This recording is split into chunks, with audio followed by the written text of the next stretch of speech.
La Biblia de Jerusalén, edición de 1976. Audio en español. 2 Macabeos 4. En mencionado Simón, delator de los tesoros y de la patria, calumniaba a Onías como si éste hubiera maltratado a Heliodoro y fuera el causante de sus desgracias. Y se atrevía a decir que el bienhechor de la ciudad, el defensor de sus compatriotas y celoso observante de las leyes, era un conspirador contra el Estado. A tal punto llegó la hostilidad, que hasta se cometieron asesinatos por parte de uno de los esbirros de Simón. Considerando Onías que aquella rivalidad era intolerable y que Apolonio, hijo de Menesteo, estratega de Selesira y Fenicia, instigaba a Simón al mal. Se hizo llevar donde el rey, no porque pretendiera acusar a sus conciudadanos, sino que miraba por los intereses generales y particulares de toda su gente.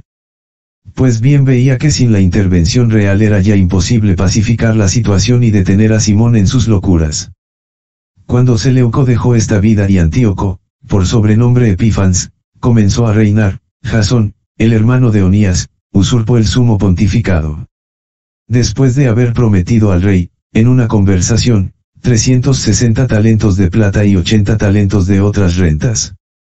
Se comprometía además a firmar el pago de otros 150, si se le concedía la facultad de instalar por su propia cuenta un gimnasio y una efebía, así como la de inscribir a los antioquenos en Jerusalén. Con el consentimiento del rey y con los poderes en su mano, pronto cambió las costumbres de sus compatriotas conforme al estilo griego.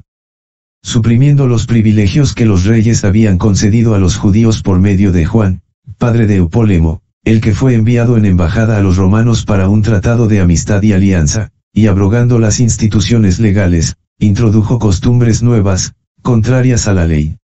Así pues, fundó a su gusto un gimnasio bajo la misma Acrópolis e indujo a lo mejor de la juventud a educarse bajo el petazo.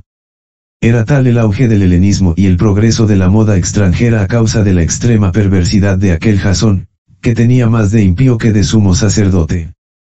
Que ya los sacerdotes no sentían celo por el servicio del altar, sino que despreciaban el templo, descuidando los sacrificios, en cuanto se daba la señal con el gong se apresuraban a tomar parte en los ejercicios de la palestra contrarios a la ley. Sin apreciar en nada la honra patria, tenían por mejores las glorias helénicas. Por esto mismo, una difícil situación les puso en aprieto, y tuvieron como enemigos y verdugos a los mismos cuya conducta emulaban y a quienes querían parecerse en todo. Pues no resulta fácil violar las leyes divinas, así lo mostrará el tiempo venidero. Cuando se celebraron en Tiro los Juegos Cuadrienales, en presencia del rey, el impuro Jasón envió embajadores, como antioquenos de Jerusalén, que llevaban consigo 300 dracmas de plata para el sacrificio de Hércules.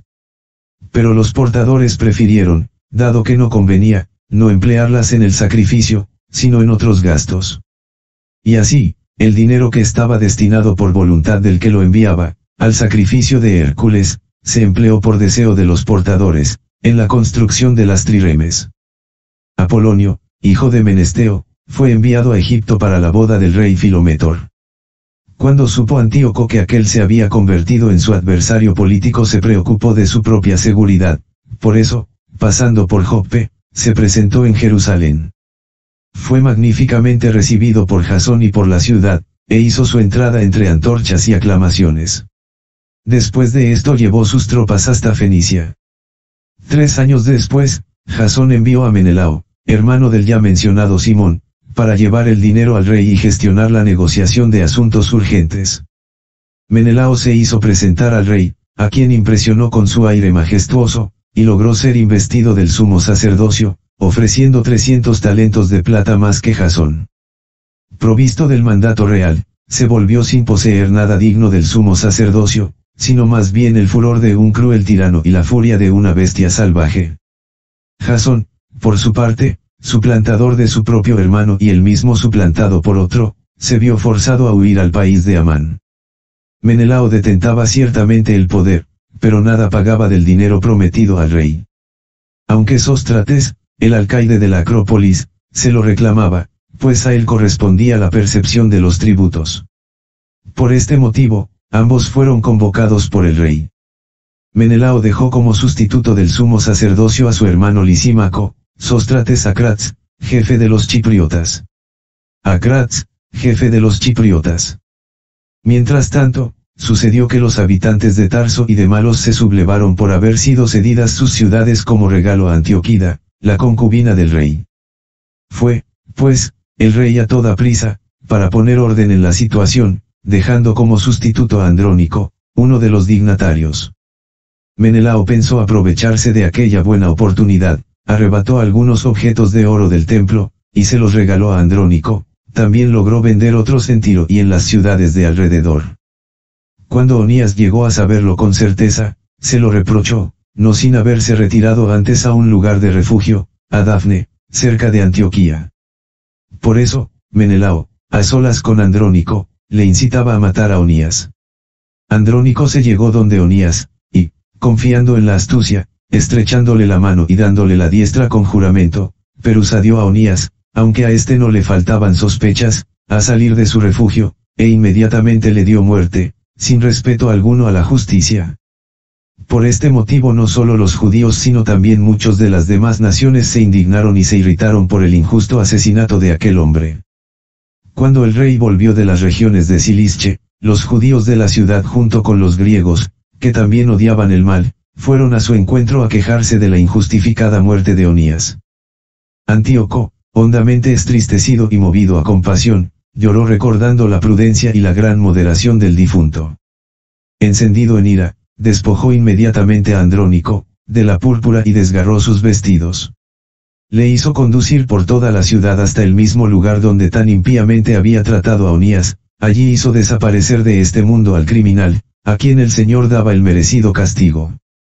Lisímaco había cometido muchos robos sacrílegos en la ciudad con el consentimiento de Menelao, y la noticia se había divulgado fuera, por eso la multitud se amotinó contra Lisímaco. Pero eran ya muchos los objetos de oro que estaban dispersos. Como las turbas estaban excitadas y en el colmo de su cólera, Lisímaco armó a cerca de 3.000 hombres e inició la represión violenta, poniendo por jefe a un tal Aurano, avanzado en edad y no menos en locura.